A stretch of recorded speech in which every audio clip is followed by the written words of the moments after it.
a place we can go today, and it's a place where we all can play. Friendly faces, lots of fun, you see. And I know it's there for you and me. It's a colorful world we live in. There's a rainbow of faces everywhere, and everyone is beautiful for who they are inside. It's a wonderful, colorful world. It's a colorful world we live in. There's a rainbow of good times we can share, and every day is beautiful. Just look around and see. It's a wonderful, colorful world.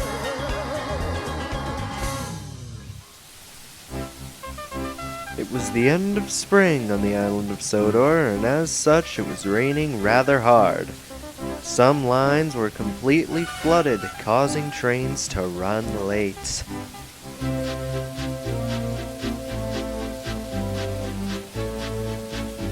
On a particularly wet day, Thomas arrived at Ellsbridge Station right on time.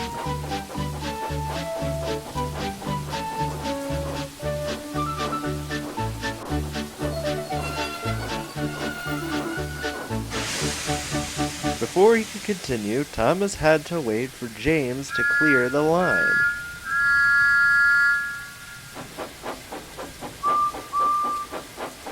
Not long now, he thought, as he saw Edward pass with the breakdown train. But as Thomas came to find, the signal never changed, and James must never have cleared the line. "What's taking him so long?" he asked crossly. "Calm down, Thomas," said his driver. "Still," said the fireman, "it's been 20 minutes since we arrived here. We're gonna be late." "Come on, Thomas," called his driver. "Let's go see what's happened to James." And Thomas, who was still upset, pulled out of the station.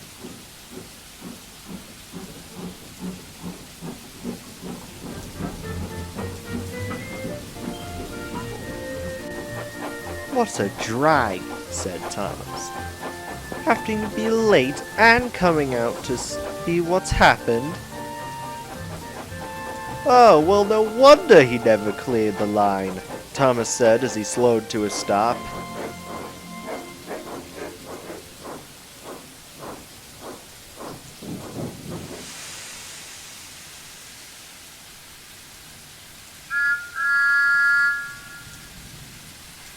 "Well, well, well, look who's trying to become a bright red submarine," he said to James.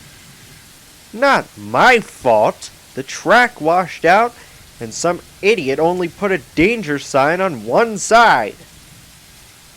"Pah!" snorted Thomas, and before James could reply, Thomas puffed away.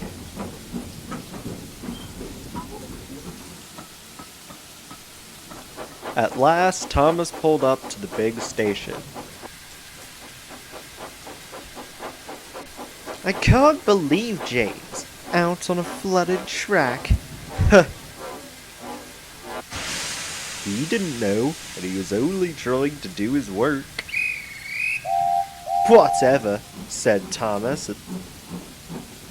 "Something like that would never happen to me." The next day, Thomas arrived at Farquhar to take passengers to Knapford and then collect a freight train.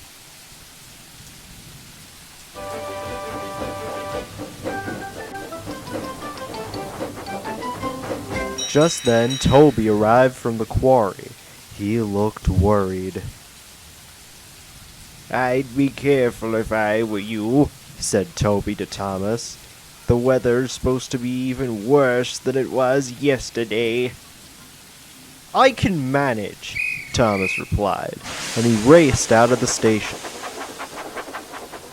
At the flooded part of the line, workmen were ready to begin repairs.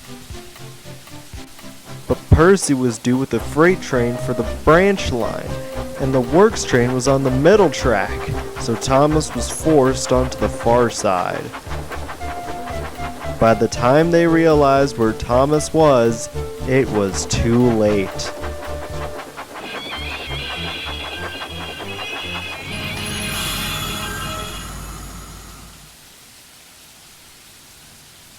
Oh dear, what will we do now? Sighed Thomas. Back in Knapford, James was waiting for Thomas. Where could he be? Asked James. Calm down, old boy, replied his driver. He might be running late. But it's been over 10 minutes. Something bad might have happened. Something has, said the station master, who had gotten a call from a workman down the line. You'd better go and find out what. And so James set off to find Thomas.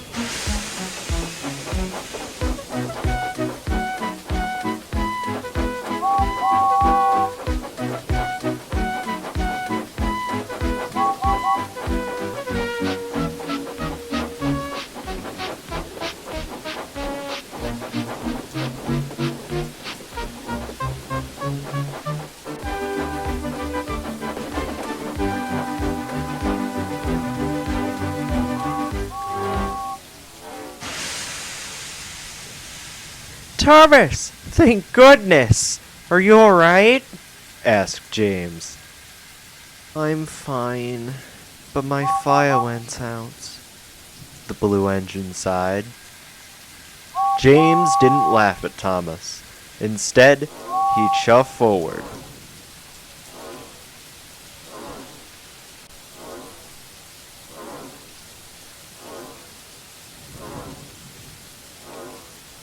And coupled up to him. Then James pulled Thomas and his passengers on to Knapford Station.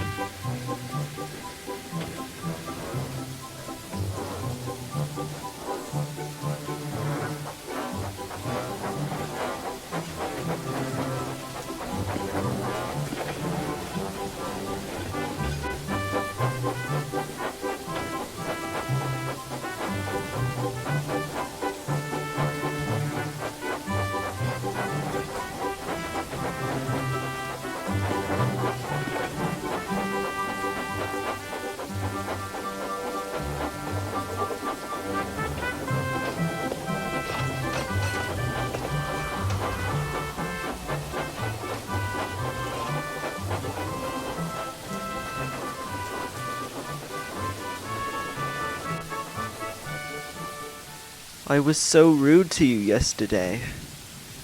Why did you rescue me? Thomas asked James. Because I know you were just teasing. Besides, if I didn't, that would have made my actions way worse than yours. So, does this mean we're friends? James asked. Of course, said Thomas happily.